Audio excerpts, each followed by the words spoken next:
saudaraku yang dikasihi Tuhan, semua yang mencintai Tuhan, selamat pagi bagi kita semuanya. Pagi-pagi seperti ini kita mari datang menghampiri tahta hadirat Tuhan. Saudara, kita bawa hidup kita kepada Tuhan.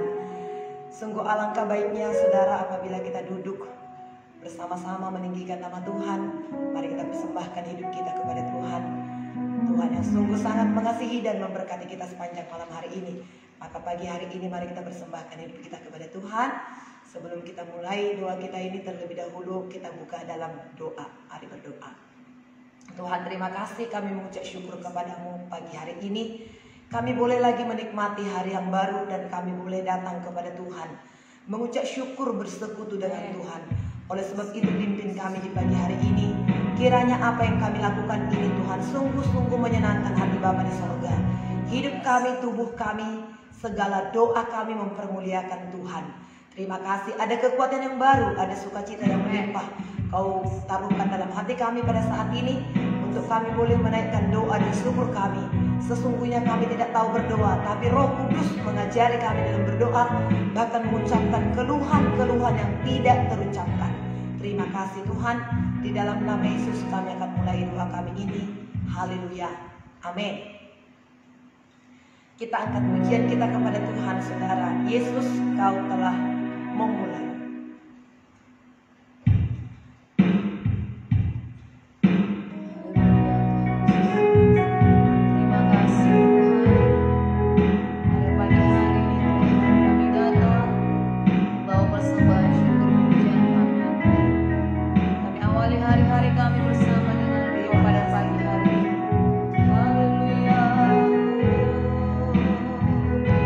Haleluya.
wajahku. Dengan apakah ku balas anugerah-Mu yang ajaib? Biarlah hidupku selalu menyenangkan hati-Mu. Betapa kagum ku melihat perbuatan tangan-Mu. Ajaib dan mulialah kuasa-Mu nyata dalam hidupku. Sungguh ku tak dapat mengerti besarnya karya-Mu.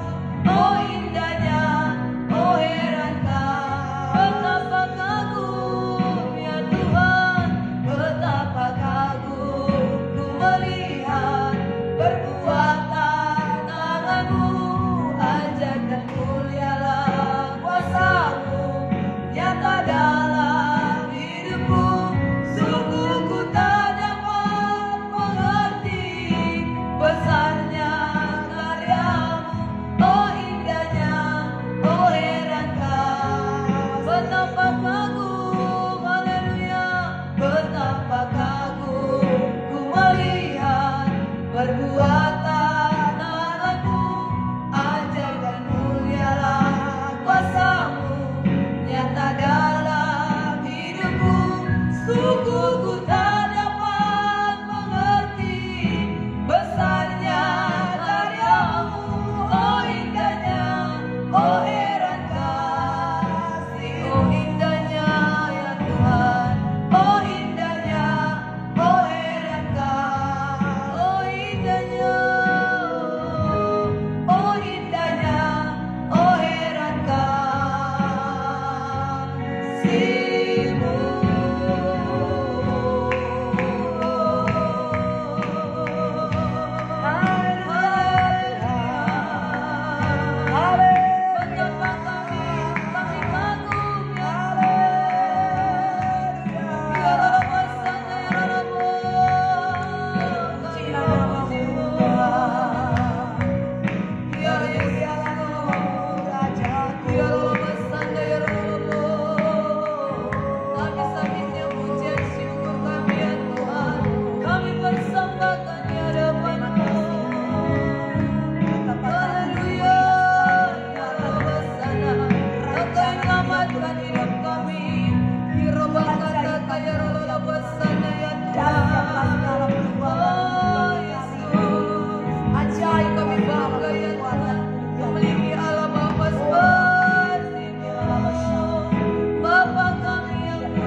Layak Kau dipuji. Haleluya.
Kami kagum akan segala perbuatan-perbuatan-Mu yang luar biasa.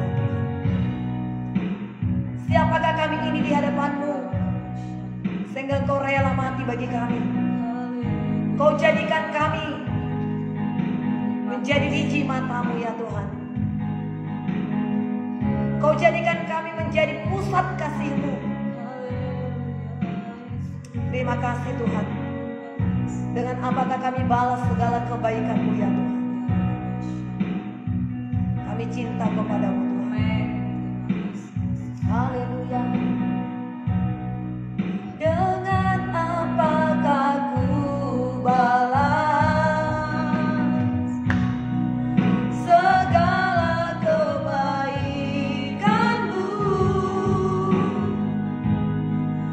Segenap hatiku menyembah-Mu Yesus. Ku bersyukur padamu. Dengan apakah ku balas segala kebaikan-Mu.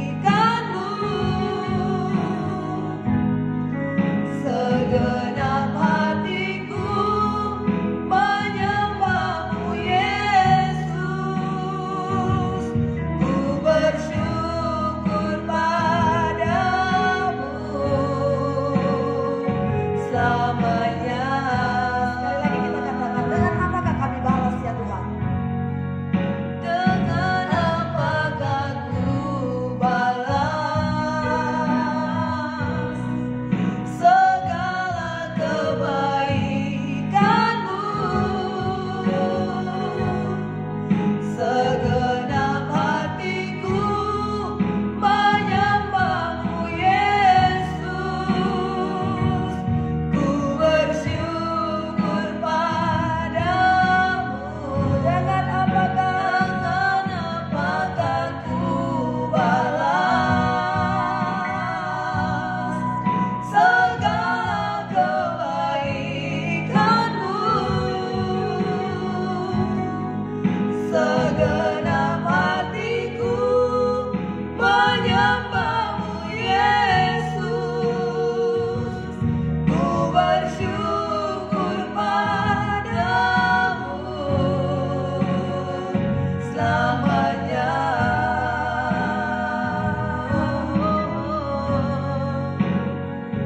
Selamanya.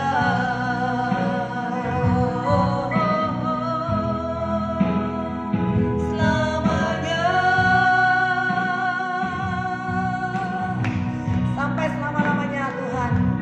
Hanya ini yang dapat kami lakukan kepada Tuhan, untuk selalu bersyukur. Bersyukur buat napas yang Tuhan berikan. Bersyukur sampai pagi ini kami masih bisa hidup. Kami masih bisa menghampiri tahta kudus-Mu, membawa penyembahan kami kepada Tuhan. Terima kasih Tuhan, terima kasih. Dimuliakanlah Tuhan. Segenap hidup kami, seumur hidup kami akan terus memuji-muji, menyembah, memuliakan nama Tuhan. Diberkatilah Engkau ya Tuhan. Ditinggikanlah nama-Mu yang kudus. Ajaiblah segala karya-Mu bagi kami. Dalam nama Tuhan Yesus kami mengucap syukur kepada Tuhan. Haleluya, kemuliaan hanya bagi Bapa. Amin. Tuhan memberkati kita saudara. Dengan apakah kita balas kebaikan Tuhan selain daripada memuji dan menyembah Tuhan. Haleluya. Besarlah kasih Tuhan yang telah menyertai kita, yang sudah memuji dan menyembah Tuhan dan merasakan kasih Tuhan. Lambaikan tangannya, sekalipun Ibu Esther tidak dapat melihat, tapi Tuhan melihat kita di rumah kita masing-masing. Saudaraku yang kasih, angkat jempolnya kepada Tuhan Yesus, katakan terima kasih Tuhan Yesus. Hebat Tuhan Yesus. Ucapkan bersama-sama, hebat Tuhan Yesus, terima kasih, luar biasa, dahsyat Engkau pagi hari ini. Haleluya. Terima kasih. Senang berjumpa kembali bersama dengan saudara, para hamba-hamba Tuhan yang rindu memuji dan memuliakan Tuhan. Sama kita. Saya bersuka cita karena saya bisa berdoa pada saat ini. Saya melihat saudara-saudara yang setia berdoa di pagi hari ini. Ada upah kesetiaan kita, saudaraku yang kekasih. Ada upah atas segala kesetiaan kita yang kita tunjukkan kepada Tuhan. Oleh sebab itu jangan tinggalkan doa-doa kita di pagi hari, saudaraku. Nikmati persekutuan kita dengan Tuhan. Haleluya, di dalamnya kita diberkati oleh Tuhan. Hari ini kita akan kembali lagi masuk, saudaraku yang kasih, kepada firman Tuhan mengenai imam besar. Ya, dalam kitab Ibrani ini ada begitu banyak ayatnya tentang Tuhan Yesus yang adalah imam besar agung kita, saudara. Dan hari ini kita akan baca firman Tuhan mengenai imam besar perjanjian baru. Siapakah imam besar dalam perjanjian baru? Adalah Yesus Kristus Tuhan kita. Nah, mari kita baca ayat firman Tuhan ini untuk memberkati kita di pagi hari ini, saudara. Siapkan Alkitab saudara di rumah. Yang ada di rumah, bukalah saudara, dan kita baca firman Tuhan ini untuk memberkati kita. Saya akan membaca ayat yang pertama, dan saudara semuanya baca ayat yang kedua. Ayat 13 nanti kita sama-sama secara serentak, saudara. Sekalipun di rumah, tapi latih diri kita terus untuk selalu memberikan yang terbaik bagi Tuhan. Maka Tuhan di tempat yang tersembunyi itu mendengarkan setiap doa kita dan membalaskan apa, saudara pengen kasih, yang kita lakukan. Saudara pengen kasih, ya. Tuhan memberkati kita. Saya akan memulainya. Imam besar perjanjian baru. Inti segala yang kita bicarakan itu ialah kita mempunyai imam besar yang demikian, yang duduk di sebelah kanan tahta yang maha besar di sorga, dan yang melayani ibadah di tempat kudus, yaitu di dalam kemah sejati yang didirikan oleh Tuhan dan bukan oleh manusia. Sebab setiap imam besar ditetapkan untuk mempersembahkan korban dan persembahan, dan karena itu Yesus perlu mempunyai suatu untuk dipersembahkan. Sekiranya ia di bumi ini, ia sama sekali tidak akan menjadi imam, karena di sini telah ada orang-orang yang persembahkan persembahan menurut hukum Taurat. Pelayanan mereka adalah gambaran dan bayangan dari apa yang ada di sorga, sama seperti yang diberitahukan kepada Musa ketika ia hendak mendirikan kemah.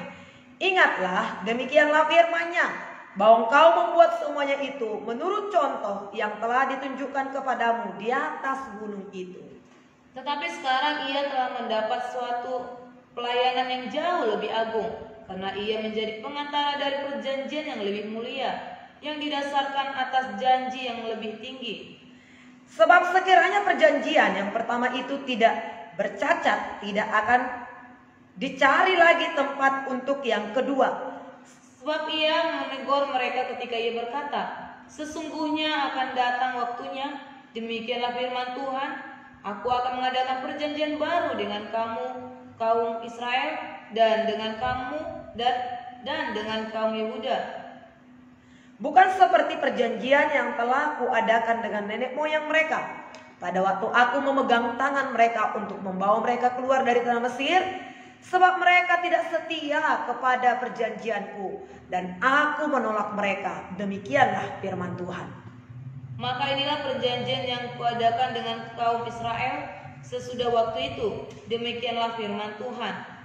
Aku akan menaruh hukumku dalam akal budi mereka dan menuliskannya dalam hati mereka. Maka aku akan menjadi Allah mereka dan mereka akan menjadi umatku. Dengan mereka tidak akan mengajar lagi sesama warganya atau sesama saudaranya dengan mengatakan, kenallah Tuhan. Sebab mereka semua besar kecil akan mengenal aku. Sebab aku akan menaruh belas kasihan terhadap kesalahan mereka dan tidak lagi mengingat dosa-dosa mereka. 13 bersama-sama, saudara di rumah saudara, mari kita baca bersama-sama. Oleh karena ia berkata-kata tentang perjanjian baru, ia menyatakan yang pertama sebagai perjanjian yang telah menjadi tua. Dan apa yang telah menjadi tua dan usang telah dekat kepada kemusnahannya. Puji Tuhan, puji Tuhan. Ya, beberapa hari ini kita telah mendengarkan firman Tuhan mengenai imam besar, saudara. Ya, kalau dalam perjanjian lama, imam itu dipilih, saudara kasih. Dan mereka adalah manusia biasa. Mereka membawa korban untuk dirinya dan juga untuk umat. Tetapi sebagai manusia, Roma 3 ayat 23 berkata bahwasanya semua manusia telah berbuat dosa dan telah kehilangan kemuliaan Allah. Mereka juga adalah orang berdosa. Dan beberapa hari yang lalu saya katakan, kalau mereka ada orang berdosa, belum pengampunan itu belum sampai kepada mereka, padahal mereka sudah ada di ruang kudus itu, ya, ditunggu mereka yang di luar, menunggu mereka, dan tidak kembali imam itu dari ruang itu, dari tempat persembahan itu. Ternyata dia sudah mati, maka dia diseret dari dalam keluar. Nah, tetapi kita bersyukur kepada Tuhan karena kita mempunyai imam besar agung dalam perjanjian baru, yaitu Yesus. Nah, saudaraku yang kasih, setelah Kristus menjadi imam besar kita di sorga, saudaraku yang kasih, apakah yang diperbuatnya? Ngapain Tuhan Yesus itu ada di sorga?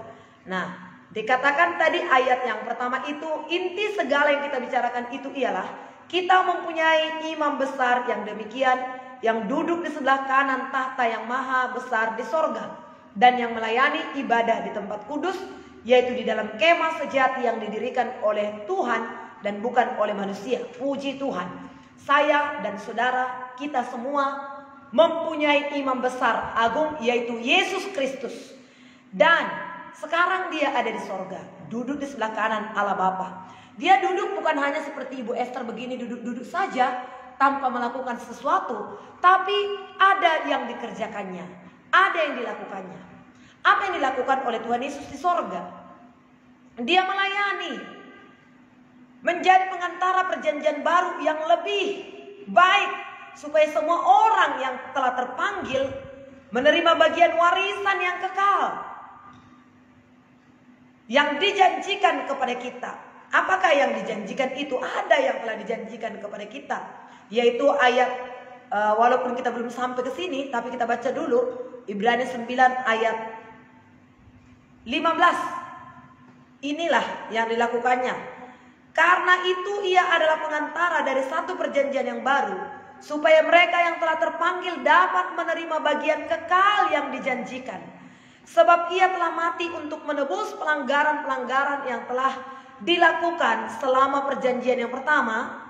Sebab di mana ada wasiat, di situ harus diberitahukan tentang kematian pembuat wasiat itu. Karena suatu wasiat barulah sah kalau pembuat wasiat itu telah mati, sebab ia tidak berlaku selama pembuat wasiat itu masih hidup. Itulah sebabnya maka perjanjian yang pertama tidak disahkan tanpa darah. Sebab sesudah Musa memberitahukan kepada pemerintah hukum Taurat kepada seluruh umat, ia mengambil darah anak lembu dan darah domba jantan serta air dan bulu merah dan hisop, lalu memercikkan kitab itu sendiri dan seluruh umat, sambil berkata, inilah darah perjanjian yang ditetapkan Allah bagi kamu. Dan juga kemah dan semua alat untuk alat dipercikannya secara demikian dengan darah. Dan hampir semua segala sesuatu disucikan menurut hukum Taurat dengan darah, dan tanpa penumpahan darah tidak ada pengampunan. Tanpa penumpahan darah tidak ada pengampunan. Semua disucikan dengan darah pada waktu perjanjian lama itu. Darah apakah yang menyucikan semuanya? Darah domba. Dan itu tiap-tiap tahun, berkali-kali.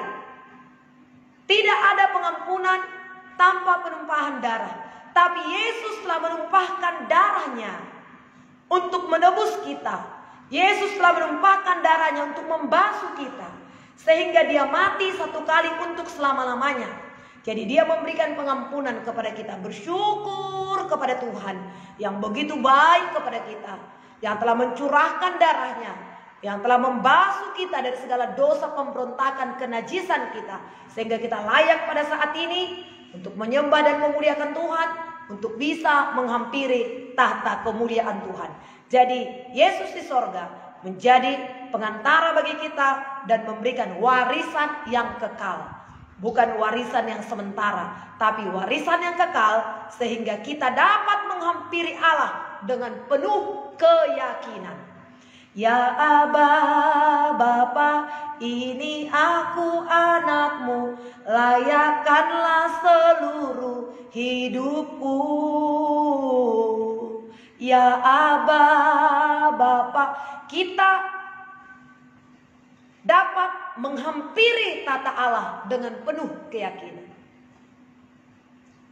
Bapa, Kau setia, Bapa, Kau mulia, tenanglah jiwaku dalam hadirat-Mu. Begitu dekatnya kita dengan Tuhan. Kita panggil Dia Bapa, kita panggil Dia Abba. Kenapa bisa demikian? Karena Tuhan telah mendamaikan kita, Yesus Kristus. Sehingga kita dapat menghampiri Dia dengan penuh keyakinan. Ada Yesus yang menjadi pengantara bagi kita. Ada imam besar agung kita yang telah mencurahkan darahnya bagi kita. Tanpa penumpahan darah tidak ada pengampunan. Puji Tuhan, kita telah menerima darah Yesus yang membasuh, menyucikan, melayakkan kita pada saat ini. Dan yang kedua, mengapa Tuhan Yesus ada di sorga? Untuk apa Yesus ada di sorga? Yang kedua, yaitu untuk memberikan kasih karunia kepada kita, sehingga kita dibaharui. Yohanes 3 ayat 3, kita menjadi lahir baru, kita diberikan kasih karunia-Nya, dan kemudian Dia mencurahkan Roh-Nya yang kudus. Aku akan minta kepada Bapa, dan Dia akan memberikan kepadamu seorang penolong. Dia akan menolong kamu. Dia akan menuntun kamu ke dalam seluruh kebenaran.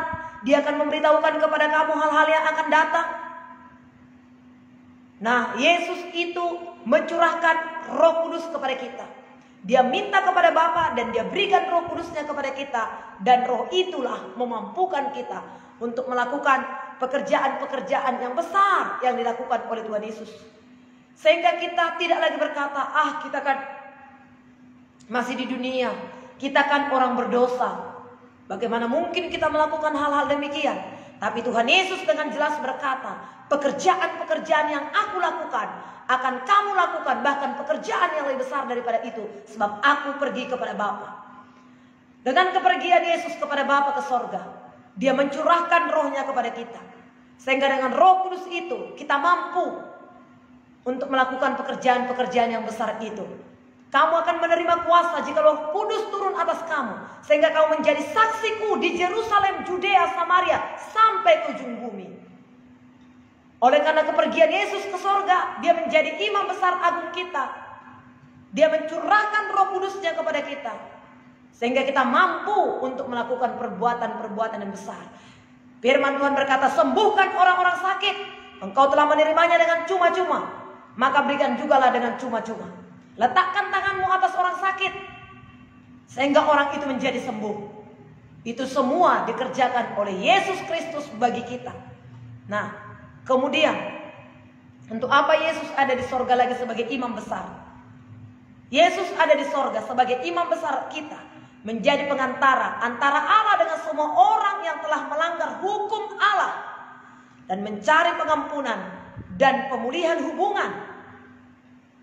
Tuhan pulihkan hubungan kita dengan Bapa. Inilah yang dikerjakan oleh Yesus sebagai imam besar agung kita, menjadi pengantara antara Allah dan kita manusia yang berdosa. Kita bersyukur saudaraku, Yesus adalah menjadi pengantara bagi kita. Ya, kemudian untuk apa lagi Yesus ada di sorga? Untuk menjawab doa kita. Dia turut sebagai imam besar agung kita yang ada di sorga. Dia turut merasakan apa yang kita rasakan. Ketika kita mengalami masalah, ketika kita mengalami pergumulan, beban berat, Yesus pun sudah mengalami itu. Dia turut merasakannya. Yesus tahu artinya lapar. Yesus tahu artinya haus. Makanya dia berkata, aku haus. Dia tahu artinya ditinggalkan. Ketika dia ditinggalkan oleh Bapa. Eloi, Eloi, lama sabachthani. Allahku, Allahku, mengapa engkau meninggalkan aku? Karena dia menegur cawan dosa itu. Sehingga dia ditinggalkan oleh Bapa. Dia tahu betapa sedihnya bapak yang ditinggalkan oleh istri, istri yang ditinggalkan oleh suami, anak-anak yang ditinggalkan oleh kedua orang tua. Mungkin ada pada saat ini yang sudah yatim piatu. Mungkin ada pada saat ini yang baru ditinggalkan oleh ibu yang dikasihinya. Dia tahu itu. Dia tahu bagaimana rasanya dihianati. Ketika engkau pada saat ini dihianati, mungkin dihianati oleh siapapun, orang-orang di sekelilingmu. Yesus tahu, Yesus merasakan apa yang kau rasakan. Karena dia pun telah dihianati oleh murid yang dikasihinya, yaitu Yudas Iskariot. Bahkan dia dijual demi uang. Mungkin ada orang yang mengkhianatimu demi uang. Mungkin ada orang yang melecehkanmu karena uang. Yesus pun mengalami hal yang demikian.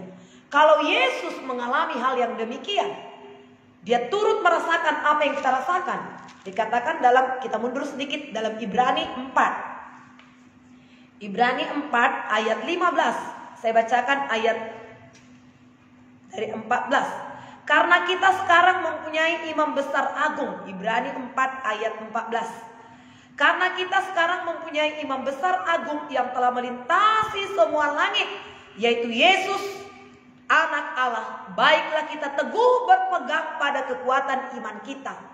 Sebab imam besar yang kita punya bukanlah imam besar yang tidak dapat turut merasakan kelemahan-kelemahan kita. Sebaliknya, sama dengan kita, ia telah dicobai, hanya tidak berbuat dosa.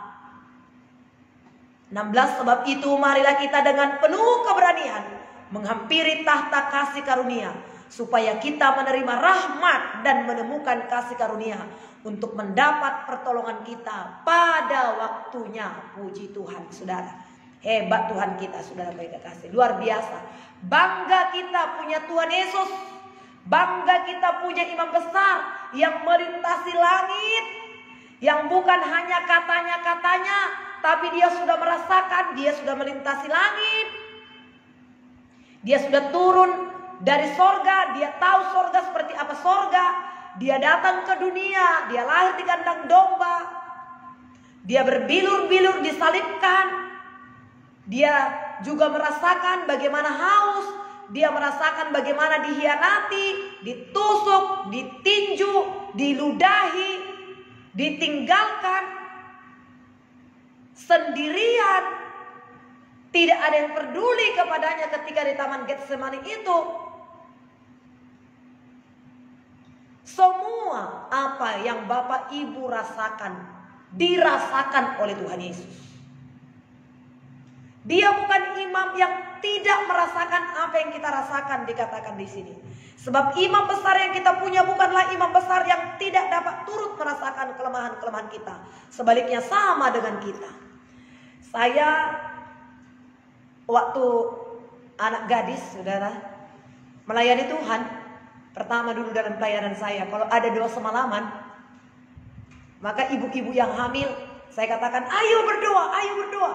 Udah mau dekat hari kelahirannya, ayo berdoa supaya cepat nanti, lancar nanti dia melahirkan. Jadi ibu-ibu yang melahirkan, ibu-ibu yang udah dekat hari kelahirannya, saya paksa untuk berdoa pada waktu itu. Dan benarlah, beberapa ibu-ibu cepat lancar lahirnya, melahirkannya, ya. Ternyata setelah saya hamil, Bapak Ibu, setelah saya hamil, saya rasakan bagaimana, waduh, duduknya bagaimana, tidurnya bagaimana, terlentang salah, miring salah, duduk apalagi. Sudah kira-kira 2 bulan sebelum melahirkan, kita harus 2 malam duduk di tikar. Saya rasakan bagaimana penatnya, kakinya, pegalnya semuanya, napasnya seperti apa. Saya berpikir seperti ini, waduh Tuhan, ternyata seperti ini ya, ibu-ibu yang hamil itu ya. Bagaimana waktu itu saya paksa ya ibu-ibu untuk berdoa. Mulai pada saat ini saya sudah merasakannya. Sehingga sekarang setelah itu 15 tahun yang lalu, saya melihat ibu-ibu yang hamil, apalagi sudah hamil tua, dia datang ikut pertemuan di malam hari. Saya katakan, ibu pulang istirahat ya bu. Saya tidak pernah lagi paksa. Kenapa? Karena saya sudah merasakan. Saya sudah merasakan bagaimana melahirkan. Saya sudah rasakan bagaimana hamil. Oh, ternyata seperti itu.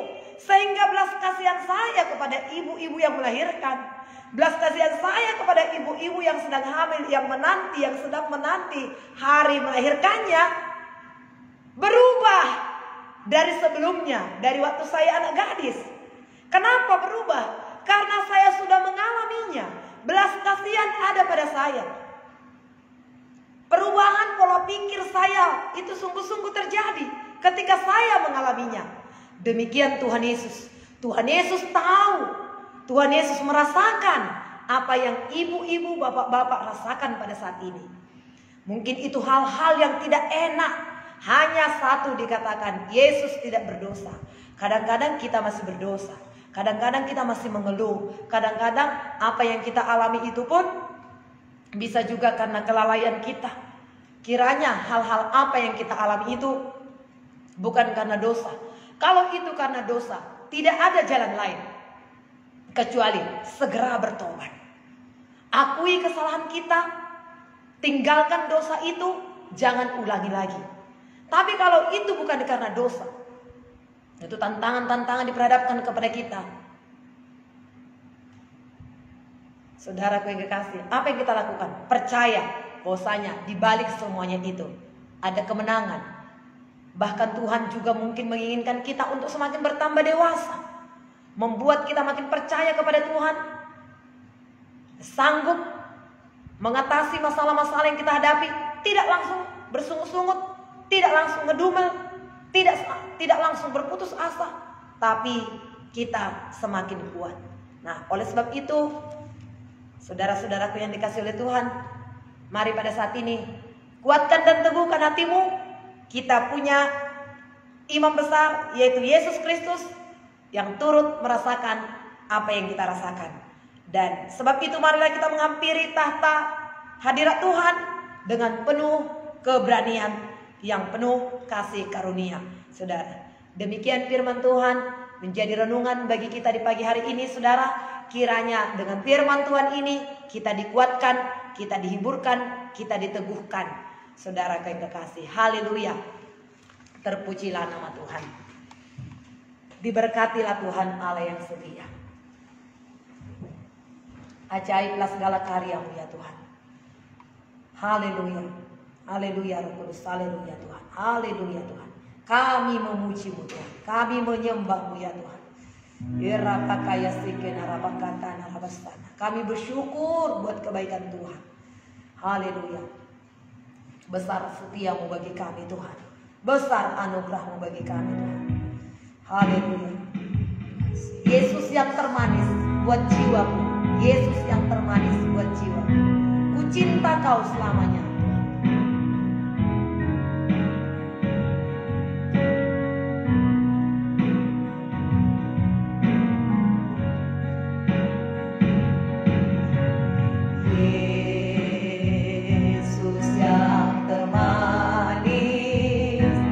Buat jiwaku,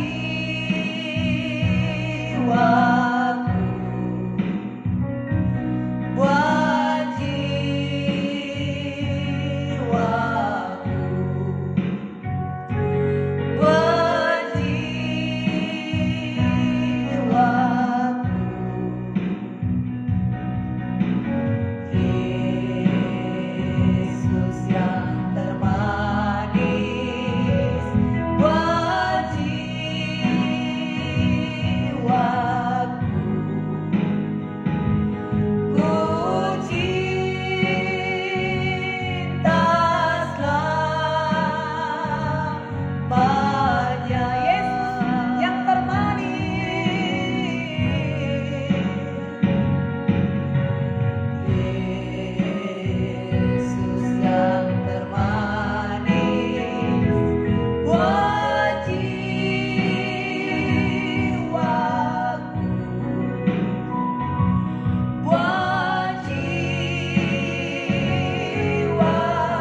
yang saudara rasakan. Bersyukurlah kepada Tuhan, jangan mengeluh. Ada Yesus menjadi pendosa maaf bagi kita, menjadi pengantara antara kita dengan Allah, yang membela bagi kita.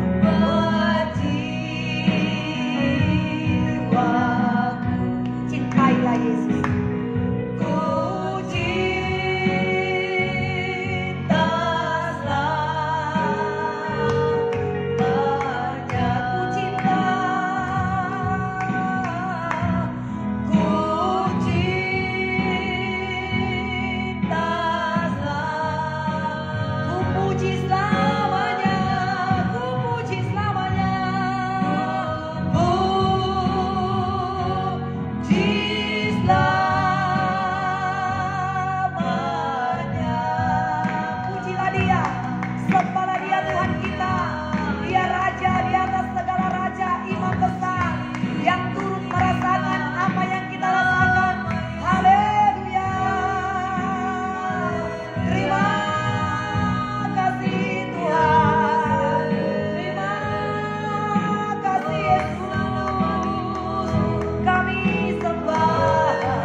kepada pengantara kami, kepada Yesus Kristus yang mendengar dan menjawab doa kami. Ada kuasa dalam nama Yesus, ada mujizat dalam nama Yesus, ada kesembuhan dalam nama Yesus. Oh, segala lutut bertekuk lutut di bawah kaki Yesus. Haleluya.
pelosok-pelosok sampai ke desa-desa, kota-kota, provinsi. Setiap orang dapat mendengarkannya, mengikutinya, berdoa di hadapan Tuhan. Dan mereka juga dihiburkan, mereka juga dikuatkan, mereka juga dinyalakan.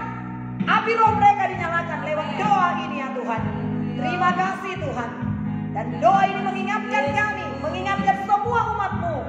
Ada Yesus Kristus sebagai imam besar agung kami, menjadi pengantara antara Allah dan manusia, antara manusia dengan Allah, antara kami dengan Engkau. Terima kasih Tuhan. Dimuliakanlah Tuhan. Jadikan kami menjadi hamba-hamba-Mu yang sungguh-sungguh menjadi berkat sepanjang hari ini. Terima kasih. Haleluya. Menyuarakan suara-Mu ya Tuhan, memberitakan nama Yesus. Terpujilah Tuhan Allah yang setia, yang sudah menolong kami. Dalam nama Tuhan Yesus, kami mengucap syukur kepada-Mu ya Tuhan. Ajaiblah segala karya dan perbuatan Tuhan. Melimpahlah kuasa-Mu bagi kami. Berkati setiap kami pada saat ini untuk melakukan aktivitas kami. Kuasa dan kasih Tuhan mengalir bagi kami. Berhasil beruntung akan apa yang kami kerjakan ya Tuhan. Hidup kami menjadi berkat.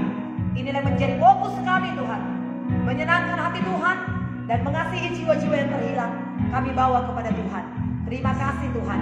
Di dalam nama Yesus kami mengucap syukur dan berdoa kepada Bapa. Haleluya. Segala puji, hormat juga syukur kami naikkan kepada Tuhan. Segala puji, hormat juga syukur ku naikkan padamu, karena cinta-Mu yang tiada terukur, senang hidupku bagimu. Karena cinta-Mu, karena cinta-Mu yang tiada terukur, senang hidupku bagimu. karena cinta-Mu, Karena cinta-Mu yang tiada terukur, senang hidupku bagimu.